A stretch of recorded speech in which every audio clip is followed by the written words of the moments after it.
Kaya pagkali sa inyo lahat.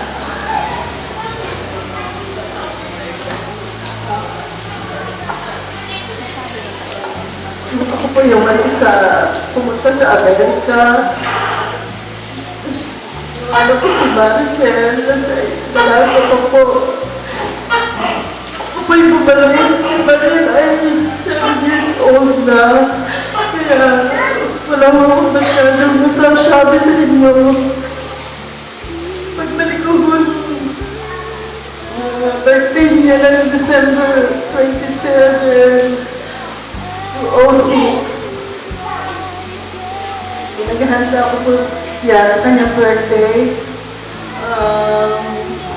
Request po niya sa akin ay sa McDonald's. Kaya ginanap po namin dito sa likod ng bahay ng aking ina.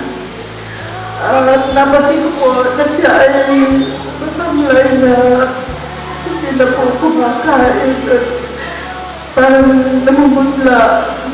Tinanong ko po sa aking anak kung wala po siyang nararamdaman. Sabi po sa akin, wala naman daw. Hindi naman daw po lumalain.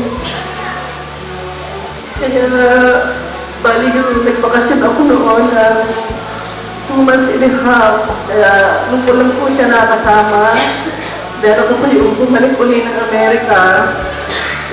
Nabalita ako na lang po nung February na siya daw ay may cancer.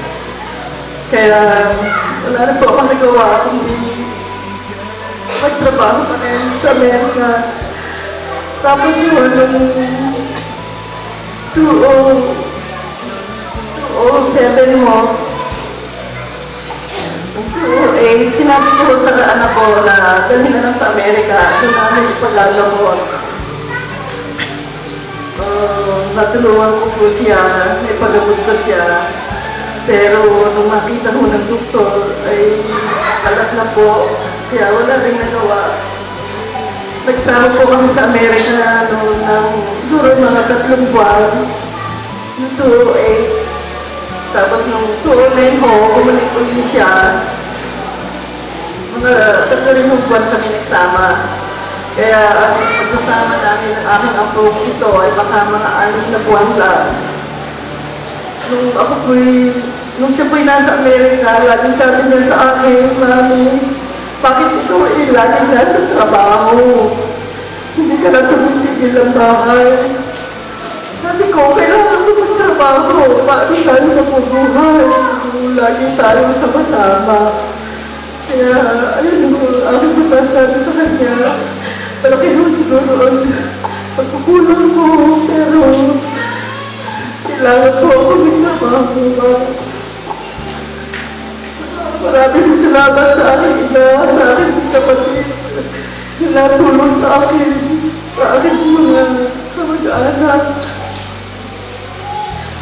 Ayun lang po ang aking masasabi at maraming salamat sa inyo. Gusto ko lang i-share sa inyo ang ilang karanasan ko. Ilang araw ba si Maria na maalam sa akin. Kung ay nasa Vienna, Austria, alam ko ang kanyang kalagayan. At ang comfort lamang sa aking sarili, Panginoon, kung kaloob niyo kay Loriel ay hanggang doon na lamang, sana naman makapunta pa siya. At John ay hiniling ang panalangin ng Panginoon.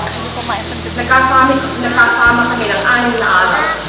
Ang una experience ko sa kanya, nung ako'y dumating, dumalo kami dun sa guest house, andun siya. Tinigil ko ang pakiyak. Pero nung ako'y makalabas, doon ko talaga, hindi ako pwedeng umiyak sa harap niya. Yun ang laging sinasabi ko sa sarili ko. Ang second time, nung dinala na siya sa guest house hanggang sa bahay ng inay, kaya andun sa sala, sa malaking sala.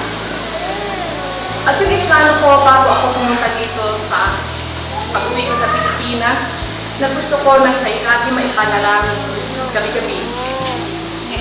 At ang unang approach ko sa kanya, Ine,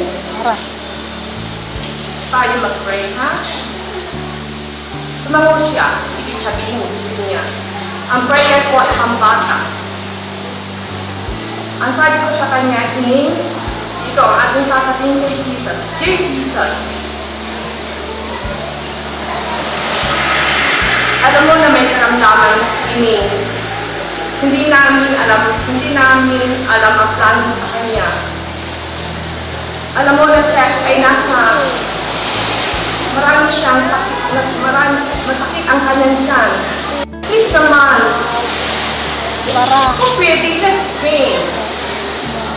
Kunting sakit lamang, o kung pwede wala na. At saka, kung di man kaloob mo, kung anong kaloob mo sa kanya, kita mangyari. Pero, sana naman hindi siya masyadong makaranas ng matinding sakit. Tapos yun ang ginagawa ko araw-araw. Hanggang tinatanong ko siya bago kami mag-pray. Minsan, sinabi niya sa akin, mamaya. Dahil kita ko na masakit ang kanya siya. Yung second time ako pumunta sa Maynila, no, kung dumating, pauupo ko lamang ang sabi niya sa akin, Lola, pray na. O sige, mag-pray tayo. Tapos ang third time encounter ko sa kanya, ay nung pumunta kami sa Batangas, nung sakay na kami sa ambulance. Hawak-hawak namin ni Manster dahil siya ay, siyempre may sakit, pero sa tingin ko, hindi masyado siya in pain dahil siya ay nabigyan ng gamot. At ako'y naniniwala na dinilig ng Panginoon ang aming mga prayers. Basta sabi niya sa akin, Lola, pray ng pray. Lola, pray ng pray. Pero kanyang boses ay strong, malakas. Hindi siya umiiyak. Ako naman ay, ang prayer ko, putol-putol, mamaya mag-start na naman kami. Dahil ang naranasan ko dito, ako'y nag-pray na rin ng Panginoon, iligtas mo kami sa aksidente. Dito ang mga sasakyan, hindi umiiwas sa ambulansya, hindi kami pinagbibigyan. At halos may kasalubong kami malaking truck. Nasabi ko, Panginoon, iligtas mo kami sa anumang aksidente. Ang unang naalaala ko ay si Muriel. Tapos sabi niya, Lola, malapit na o sa mamaya ka siya nagtanong. Sabi ko, andyan na. Nung makarating kami sa itaas natin sa Nazareth, sabi, pray ulit tayo dahil alam mo, nakarating tayo ng Malwalhati. O, nag-pray ulit kami. Nung nasa ER na kami, sabi niya, yun ang huli namin usapan. Sabi sa akin, Lola, ito na ang pinakamasakit kong confine. Sabi ko, maaari nga, pero alam mo, dinala ka namin dito dahil mahal ka namin. Pumupray ulit tayo. Ang huling prayer ko sa kanya, Dear Jesus, binibigay ni Muriel ang iyong buhay sa kanya, pero kung walang alam na, ganun na lang kadali. At tinala namin sila sa ICU, tapos tumagalan na, after siguro mga isang oras, nung ako pumasok ulit, sinabi ng nurse na bumababa na ang BP. Tapos nung sinasabi, nagtatapos na ang kanyang paghinga, ako'y umupong sa kanyang tainga at kami nanalangin ulit. Kapag Muriel kita mag-pray ulit, binibigay na natin sa Panginoon ang iyong buhay. At ako'y naniniwala na si Muriel ay nakaranas ng kapayapaan sa kanyang paniniwala sa Panginoon. At ito ang naging mabuting halimbawa sa atin na sa anumang oras ng karamdaman, siya ay malakas. Malakas siya, hindi siya umiyak. Hindi ko siya nakita umiyak. At ito yung magandang halimbawa sa atin na kung tayo may problema, kung tayo may karamdaman, ating kapayapaan ay nasa Panginoon.